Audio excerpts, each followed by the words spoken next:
I'm near the end of my life. That's not something I say for effect.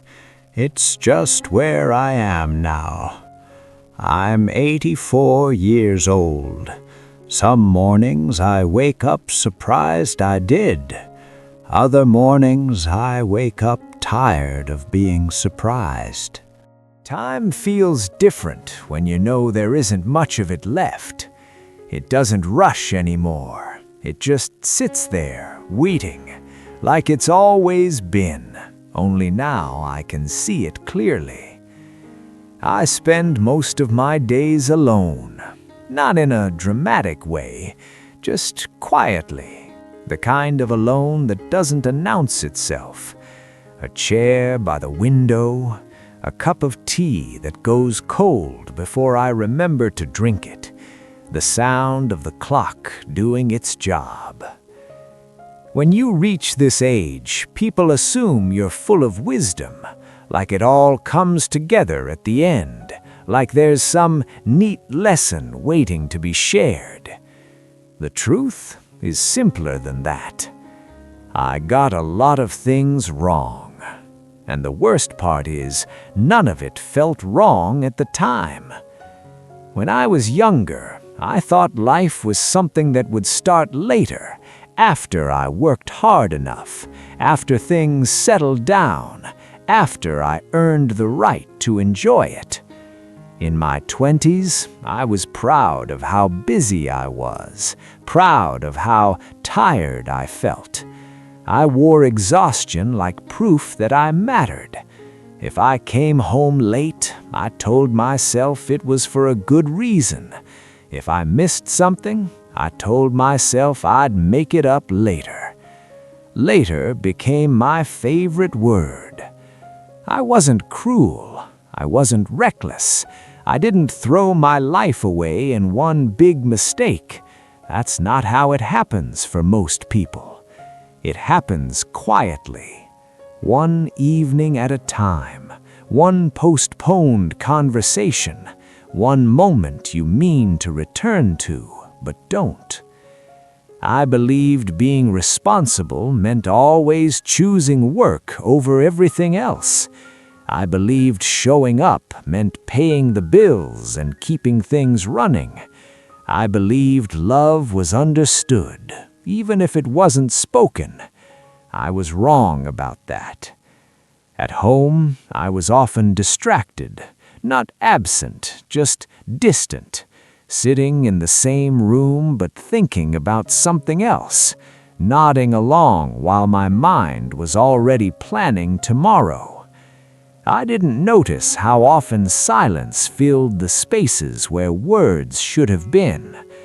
I told myself I was doing my best, and maybe I was in the way I knew how, but I never asked if my best was actually enough for the people around me.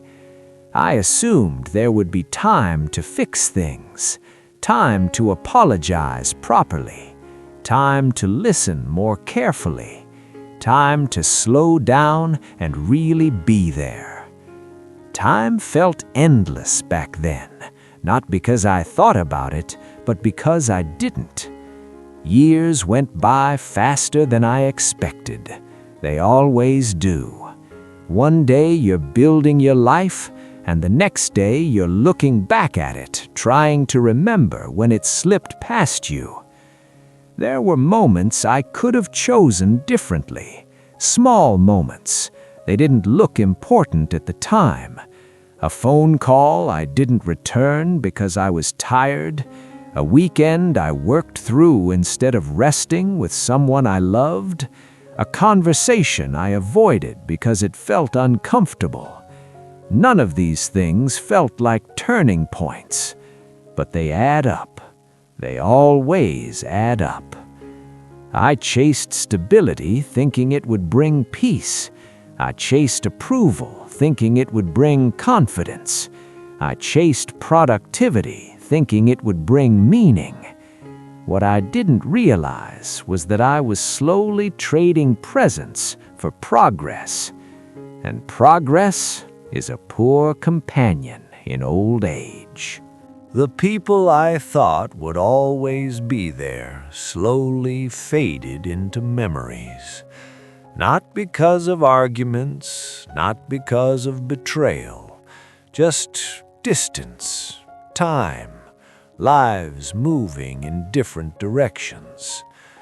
I assumed relationships could survive neglect as long as there was good intention underneath. I assumed people understood my silence. They didn't, and I don't blame them. As I got older, my world became smaller. That's another thing no one really prepares you for. You don't notice it happening. One day you realize there are fewer names you can call without hesitation, fewer people who really know you. Success doesn't keep you company when your joints ache and the nights feel long. I had accomplishments. On paper, my life looked fine, respectable even. But paper doesn't sit with you when the house is quiet.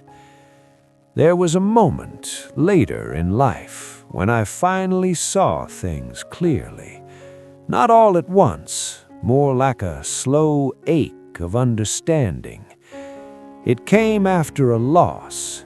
Loss has a way of stripping away excuses. Suddenly, the reasons you gave yourself don't sound as convincing. I remember sitting alone after that, realizing how much I had assumed instead of asked, how much I had postponed instead of chosen. I couldn't go back. That was the hardest part, not the regret itself, but the finality of it. You can't explain yourself to someone who's no longer there. You can't show up late and expect the door to still be open. Time doesn't negotiate. Now, near the end, I don't think about the big milestones very much. I think about ordinary days, the ones I rushed through, the ones I treated like obstacles between me and something more important. Those days were the important ones. I thought life was about building something solid for the future. I didn't realize the future eventually becomes a memory, and memories are fragile things. I got wrong the idea that meaning comes later. I got wrong the idea that presence is optional. I got wrong the belief that love can wait. Love doesn't wait. It either grows with attention or it shrinks in silence. If you're listening to this and you're younger, I'm not here to instruct you. I don't have a list of rules. I don't believe life is that simple. I just want you to understand something it took me too long to learn. Most regret doesn't come from what you tried and failed at. It comes from what you kept putting off because you thought there would always be another chance. There might be, and there might not. I used to think old age would feel like an ending, like a clear conclusion. It doesn't. It feels unfinished, like a sentence that stops mid-thought. There are things I'm grateful for, truly. I don't deny that. But gratitude and sorrow can exist in the same place. They often do. I accept where I am now, not because it's easy, but because fighting it doesn't change anything. Acceptance at this age is quieter than people think. It's not peace, it's honesty. If this meant something to you, I'm glad. If it made you pause for a moment, that's enough. I'm near the end of my life, and this is what I got wrong.